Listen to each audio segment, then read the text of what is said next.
మహబూబాబాద్ కలెక్టరేట్లో నిర్వహించిన మున్సిపల్ రిజర్వేషన్ల ప్రక్రియను సిపిఐ నేతలు బహిష్కరించారు. అనంతరం అధికారులకు వ్యతిరేకంగా నినాదాలు చేశారు. మహబూబాబాద్ మున్సిపాలిటీలో అధికారులు క్షేత్రస్థాయిలో పర్యటించకుండా ఇష్టానుసారంగా చేపట్టిన ముసాయిదా ఓటర్ జాబితా తప్పుల తడకగా ఉందని సిపిఐ జిల్లా కార్యదర్శి విజయ్ సారథి ఆరోపించారు. ఓటర్ల పేర్లు ఏకంగా వార్డుల వారీగా తారుమారు చేయడమే కాకుండా ఒక వార్డులోని ఓటర్లు 40 బూతుల్లో ఉన్నారని విమర్శించారు. అయితే ఎన్నికల్లో పోటీ చేసే కౌన్సిలర్లు తీవ్ర ఇబ్బందులు పడుతున్నారని ఆవేదన వ్యక్తం చేశారు. జనాభా ప్రాతిపదికన రిజర్వేషన్ల ఖరారు చేయాలని డిమాండ్ చేశారు. ఇప్పటికైనా ఉన్నతాధికారులు స్పందించి రిజర్వేషన్ల ప్రక్రియను సవరించాలని, లేకుంటే ఆందోళనను ఉధృతం చేస్తామని హెచ్చరించారు.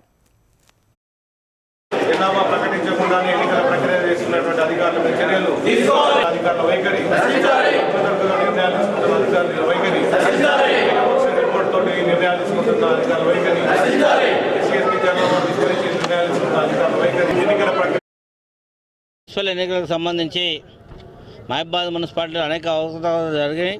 ఆ అవకతవకలు సరిచేయాలని చెప్పి గతంలో కలెక్టర్ గారికి, కమిషనర్కి ఇచ్చినప్పుడు కూడా ఆ అవకతవకలను సరిచేయకుండా చేయడం వల్ల రిజర్వేషన్లు 50% రిజర్వేషన్ అమలు కావాలి, కానీ ఆ 50% రిజర్వేషన్లు కూడా పద్ధతి లేకుండా జరిగినాయి. అందుకనే ఎవరి జనాభా ప్రాతిపదికన జరిగినాయా, ఎట్లా జరిగినాయనే సమాచారం కూడా లేదు. వేటిని కూడా పరిగణలోకి తీసుకోకుండా మళ్ళీ ఎప్పుడు కూడా మీ అభ్యంతరాలు స్వీకరిస్తామని చెప్తున్నారు తప్ప అభ్యంతరాలను పరిష్కరిస్తామని చెప్పడం లేదు. కాబట్టి ఈ అభ్యంతరాలన్నీ కూడా చెప్పినా వినడం లేదు. కాబట్టి సిపిఐ పార్టీ ఈరోజు ఈ ఎన్నికల ప్రక్రియను నిలిపివేయాలని డిమాండ్ చేస్తూ ఈ సందర్భంగా బైకాట్ చేసినాం. ప్రధానంగా ఇవాళ మరి కొంతమంది వ్యక్తులను, రాజకీయ పార్టీలను టార్గెట్గా చేసి ఈ యొక్క ప్రక్రియ జరిగినట్టుగా మాకు అనుమానాలు వస్తున్నాయి.